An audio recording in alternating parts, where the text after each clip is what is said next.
Hello, angels. I am River. I am a neurodivergent content creator as well as an astrologer, and I specifically use Hellenistic or whole sign astrology. And I guess my vibe is more just like cozy vibes, astrology from the couch type beat. And I love to use the Book of Houses. So this is going to be a reading for Virgo risings for Virgo season, and it is well into Virgo season now.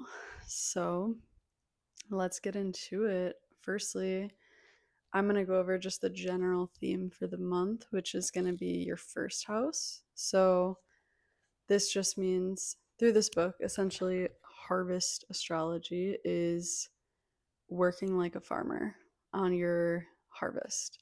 What is a harvest? A harvest can be our goals and things that we want to achieve over the next year. So, this version of astrology basically sees your year as a cycle, and you essentially work like a farmer, which is sometimes very hard, sometimes not at all. And we're going to be going over, just based on the season, where you are at in your harvest work. And it doesn't matter if you've already set your seeds for the year or not. I truly believe that you can start utilizing this book at any point of the year, and better yet, to know for next year when to lay those seeds down. So, right now during Virgo season for Virgo risings, this is a time for you of resurrection. So imagine that you're like a seed. During the 11th house, you plant your seeds. During the 12th house, they go deep down into the earth. And during Resurrection Day, they pop up again. And so this first house for Virgo risings can feel, during Virgo season, can feel very vulnerable. It can feel like you want to be alone, or maybe you don't want to be alone, but that you are feeling lonely. And maybe you're having that loneliness almost reinforced to you from the universe, where people are saying, oh, I'm busy, I can't really hang out right now. Or just something will happen where you may be forced to be alone during this time. And we're going to go over some of the major transits, but mostly I feel that it's just important for each rising sign to know where they're at in this cycle, because it can really just give you a very basic map. And I think astrology can become so confusing that we lose the plot. We lose the plot altogether. And really, most of the reason that people love to use astrology is really just because it helps them to cope. It's if you've ever heard of the book Woman Who Run with the Wolves, there's the story of La Loba, and La Loba, she gathers the bones. She gathers the bones of coyotes or animals and wolves in the desert, and she puts them back together. She sings over the bones, and then the coyote or the wolf will get up and run away, having been reborn after the gathering of the bones. And so this gathering of the bones is sort of like just like our psychoanalysis into ourselves. Why do we do psychoanalysis, aka bone gathering, aka becoming whole again? We do psychoanalysis to gather the fractured parts of ourselves, the bones, to become whole and to experience healing and health. And healing and health is the perfect theme for Virgo season in general. I think that's why I felt very drawn to make these kinds of videos. I've been practicing this kind of astrology for years now, and it truly just feels like for creators, knowing these cycles is very important in general, so that we can know where our energy is going to be at during a certain point of the year, because there's no point in putting in energy that is going to go unused or is going to be wasted. It's a way of being efficient while also following the natural cycles and seasons of the earth. So, for Virgo risings in particular, we can get into the transits right now. Of course, we have the sun entering your first house, which is the major transit that we just went over. On August 23rd, which is today, we have the new moon in Virgo, and that is going to be in your first house. So you can feel like this is a great lunation because it's the new moon before eclipse season. You can really start to you can set intentions, especially seeing this now. It's great to set the intentions after the new moon because then the energy is more calm and it's already exacted, so you can kind of just chill. And I don't know why, it's just particularly better after it exacts.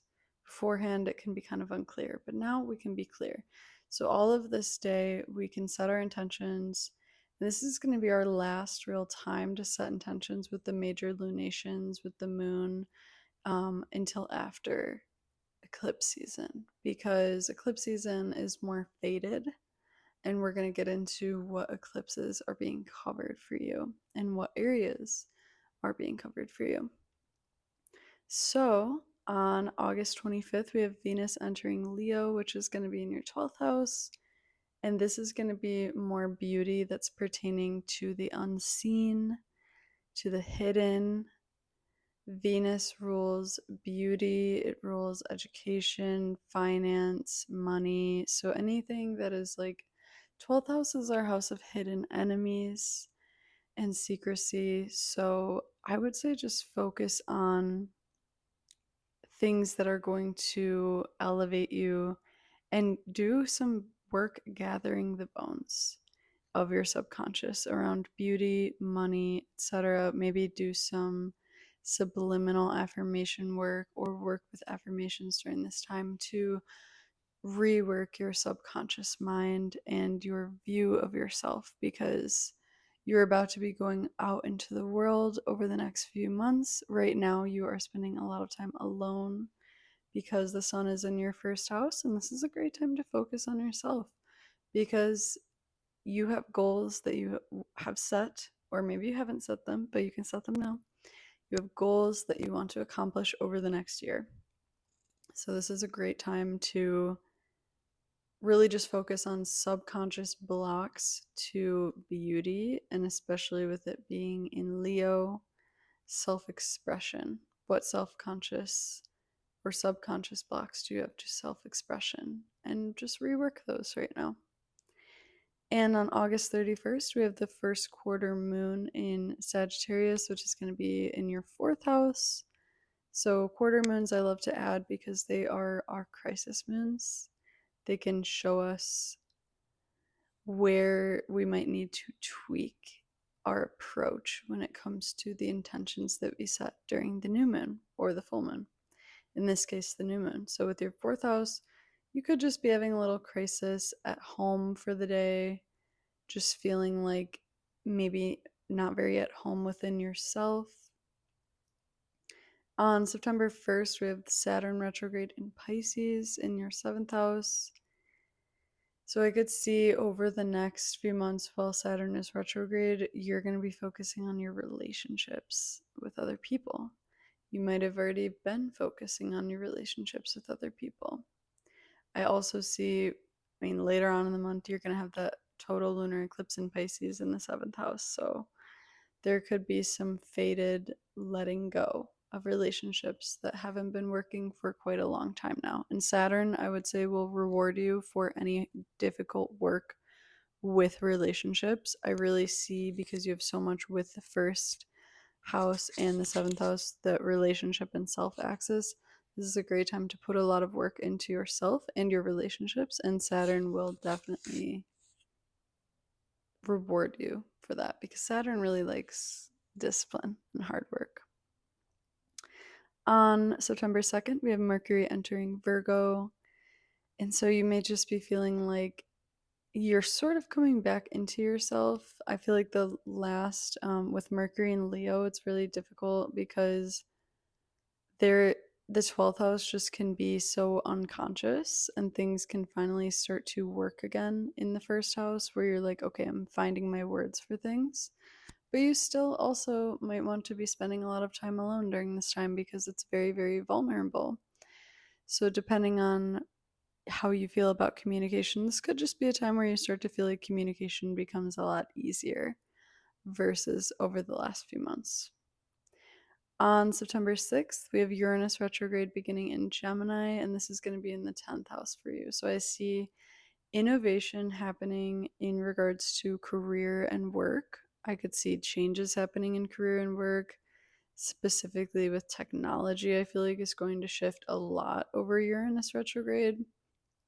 I feel with the outer planets like Saturn and Uranus and Jupiter, these work with us directly, but they also work generationally too. So this is going to be more of like a global scale. So certain people have even said with Uranus and Gemini that we're going to have like basically holographic messaging, or what is it in Star Wars that they use? Maybe someone has the term for it. But yeah, like communicating via holograms, like direct communication, social media is going to just innovate and become super different because Uranus is that planet of innovation and chaos and unexpected things. So expect innovation within your career sector. And September 7th, we have the full moon total lunar eclipse in Pisces in the 7th house for you. So this is going to be letting go of relationships that no longer work, letting go of, I just see unions, contracts that are not working for you anymore. And of course, don't set any intentions during this time because with lunar eclipses or solar eclipses, just eclipses in general, the universe is just going to direct you exactly where you need to go. So on September 14th, we had the last quarter moon in Gemini, which is your 10th house, and this could just be calling back to that start of Uranus retrograde a week before, where you're really starting to feel, okay, yeah, I'm having like a little crisis at work. Maybe work and home life and relationships and self could be the main focus this month. September 18th, we have Mercury entering Libra in your second house.